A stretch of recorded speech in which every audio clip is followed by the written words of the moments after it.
Salut à tous, Arnaud pour Geek Vaps. Donc aujourd'hui, review du Rover et du NM670 de chez Boge.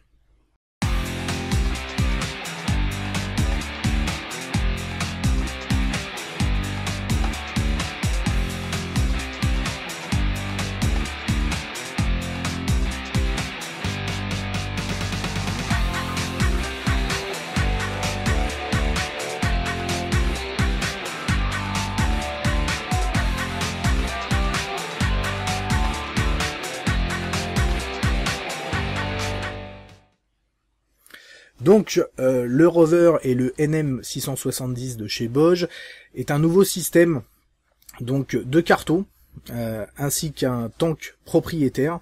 Donc carto qui n'a plus rien à voir, qui est complètement différent des cartos classiques, que ce soit au niveau du design.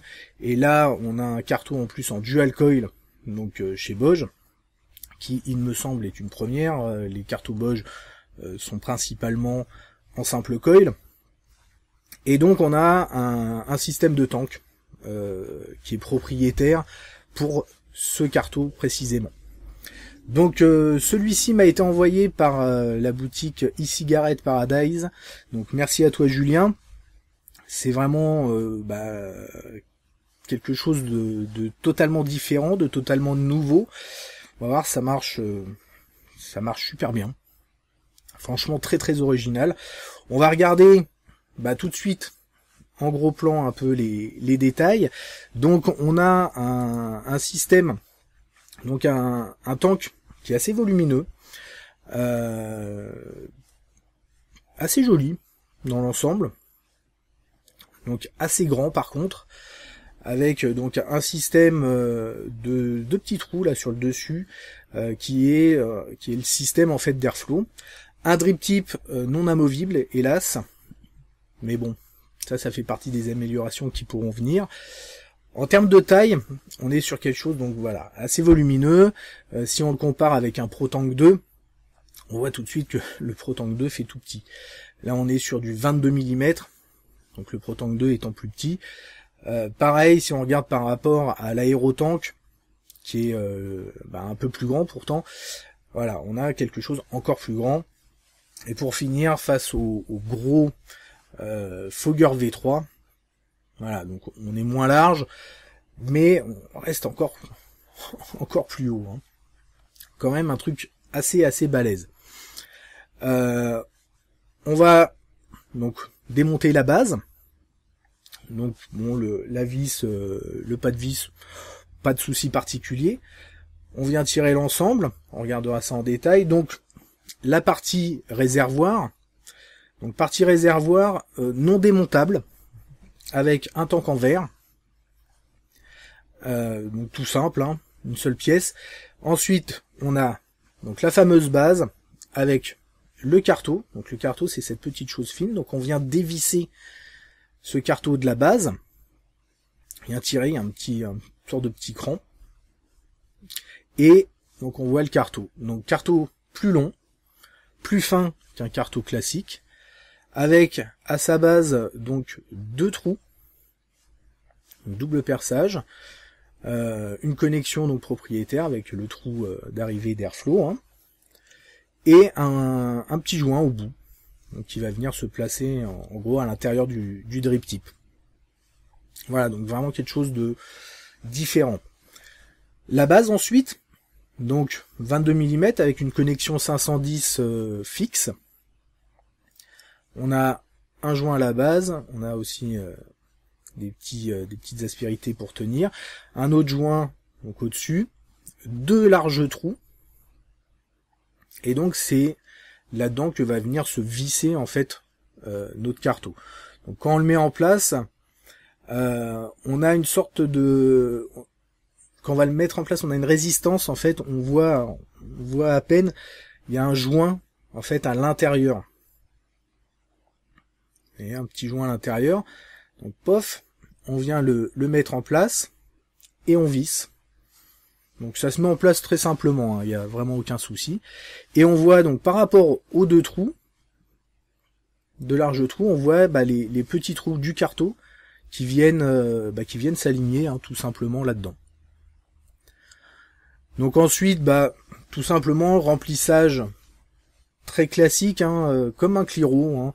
C'est-à-dire qu'on va venir prendre notre base à l'envers, passer par la petite fenêtre, on penche, on n'en met bien sûr pas au milieu, et pas au-dessus du niveau maximum. Donc remplissage, pour le coup, très très simple, il n'y a pas de souci. Ensuite, on va venir faire un amorçage, puisqu'on reste sur un carto quand même, hein. Donc, pour amorcer le système, il va falloir venir boucher les deux petits trous d'airflow qu'il y a sur le dessus. Et on va faire donc des aspirations, expirations, un peu comme sur un carto classique, hein, assez rapidement. Donc on va en faire quelques-unes. On va voir les bulles, en fait, les petites bulles remonter dans le tank. Et voilà, donc prendre toujours, comme toujours, hein, sur les cartos, on prend son temps pour l'amorcer. J'en avais qu'un, donc j'ai vraiment fait attention. Là, j'ai mis du Red Aster. Le Red Aster normal, donc c'est du 80-20. C'est relativement fluide, hein, du coup. J'ai bien laissé, entre guillemets, mariner, histoire de pas avoir de problème et pas cramer mon carto. Ça serait dommage. Donc là, on est sur un système carto qui reprend un système Cliro. Vraiment original. Donc on est sur de la résistance dual coil. On est entre 1,6 et 1,8 ohms. Donc là, le mien est à 1,6 là. Voilà, tout simplement. On va avoir un petit temps de rodage. C'est un système qui est donné pour monter très haut. C'est-à-dire qu'on peut monter jusqu'à 6 volts. Donc c'est-à-dire, grosso modo, sur du 20 watts. C'est assez énorme. Quand j'ai vu ça, j'ai fait waouh. Et au final, donc au début, j'ai commencé à vaper. Je suis monté jusqu'à 15 watts. Et à 15 watts, là, je commençais à sentir la limite. Et au final, une fois rodé, ça monte. Ça monte pas mal. Alors je suis pas monté jusqu'à 20 watts parce que là je suis sur le 22 watts qui a tendance à envoyer un petit peu plus. Mais je suis monté jusqu'à 19 watts. Et 19 watts sans dry heat, sans aucun goût de cramé, rien. Là par exemple, je sais pas si on va voir, mais je suis à 18 watts. À 18 watts, vous voyez ce que ça donne.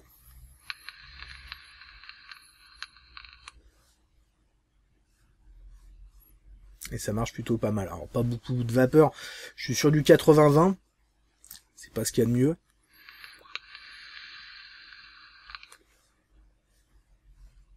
Et ça marche. Et pour du 80-20, c'est déjà pas mal. Donc ça marche, ça envoie. Ça envoie vraiment, vraiment. Je suis étonné d'être monté autant en watts. Et que ça tienne. Même en vapant plusieurs fois de suite, hein. Aucun goût de cramé. Vraiment, vraiment étonnant. Vraiment une super surprise. Le tank, comme je disais, assez gros.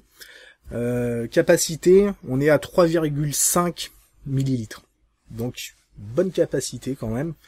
Ça va partir bien sûr plus vite qu'un carto classique, hein. Mais on a véritablement, en fait, pour moi, un système directement concurrent au système de chez Aspire. La Bosch a vraiment tapé fort. Ça faisait longtemps qu'ils n'avaient pas fait évoluer leur gamme de cartos qui marchent toujours très bien. Bon, à part les cartos slotted, sorte de fente. Mais bon, moi j'ai toujours des cartos. Là, on est quand même sur une vape différente du carto simple coil, où on va vaper beaucoup moins haut. Et on va être plus sur la saveur. Là, on a une bonne restitution des saveurs, inférieure à du simple coil quand même. Par contre, on a une puissance waouh, assez élevée. On n'a plus l'impression, on n'a plus la sensation de douceur qu'on a sur un carto classique en fait, tout simplement. Ça marche vraiment très très bien. Donc on a vraiment une bonne, pour moi, vraiment une bonne base. Il y a des choses à améliorer, pour moi, qui sont par exemple le fait qu'on puisse pas démonter. Le tank pour éventuellement changer le Pyrex. Ça pourrait être pas mal. Pouvoir changer le drip tip. Ça, pouvoir mettre un drip tip 510, pour moi c'est une chose importante. Peut-être un système de contrôle d'airflow. C'est des choses qui rajoutent. Est-ce que ça ferait pas un système un peu trop gros? Peut-être diminuer un peu du coup en quantité, je sais pas. On va voir si ça évolue. En tout cas, en l'état, ça fonctionne vraiment très très bien. Si vous n'êtes pas allergique au drip tip métal, il n'y a pas de problème, hein. On a également un airflow qui est relativement aérien. C'est pas complètement lâche, mais c'est vraiment c'est beaucoup plus aérien. Certainement dû aux deux larges trous que vous avez sur le dessus. Et donc à son système, c'est-à-dire que l'air va donc arriver par le haut, descendre le long du carreau pour arriver jusqu'à la base.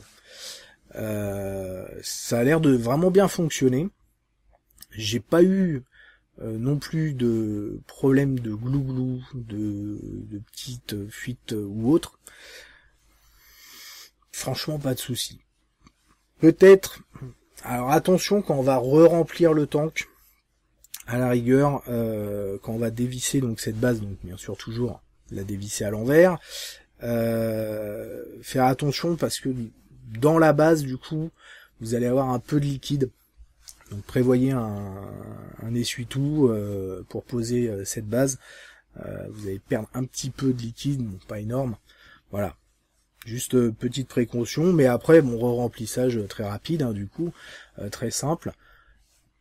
Prévoyez aussi donc un petit temps de rodage pour les saveurs et puis avant de monter en watts, parce que vous ne montrez pas à peine chargé, vous ne montrez pas 18 watts.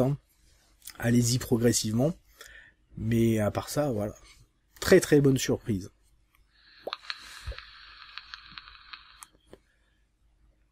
Franchement, j'ai pas arrêté la veille de l'écran. Très très bonne surprise. Voilà. Donc on va voir si le truc évolue. Dernier point, non négligeable, le prix. On est sur un système qui est pas très onéreux. Vous avez le réservoir, donc accompagné bien sûr d'un carton. Vous allez le trouver à 14 €. Donc on est vraiment sur une valeur basse. Et les consommables, parce que ça c'est une chose très importante et c'est un peu le problème qu'on va rencontrer sur l'Aspire et plus précisément sur le Nautilus où du coup les résistances sont relativement chères. Là, elles sont vendues donc à l'unité à 1,80 €. Donc 1,80 €. Franchement, c'est plus qu'honnête. Peut-être qu'il y aura des packs un peu moins chers en pack de 5. Mais voilà, 1,80 € pour quelque chose comme ça. On a, à mon sens, véritablement un concurrent au système de chez Aspire. Et pour une vapeur chaude. À préciser aussi, là c'est de la vapeur chaude. Ça marche très très bien. Voilà. Donc, une belle découverte. Franchement, une belle découverte. Si vous voulez tester quelque chose de différent de l'Aspire, vous n'êtes pas obligé d'être pro carto. Si vous aimez les Cliro, vous pouvez tenter ça. Vous allez être surpris. Mais les retours sont plutôt bons pour l'instant. Sur ce, on se retrouve très rapidement pour de nouvelles aventures. Je suis à la bourre, j'ai énormément de choses à faire. Et bon, j'ai été malade quelques jours en plus. Donc, très très rapidement. N'oubliez pas d'aller signer le manifeste de Lévy, comme à chaque fois, je le répète. Et c'est très très important. Merci d'avoir regardé cette vidéo. Et une très bonne vape à tous.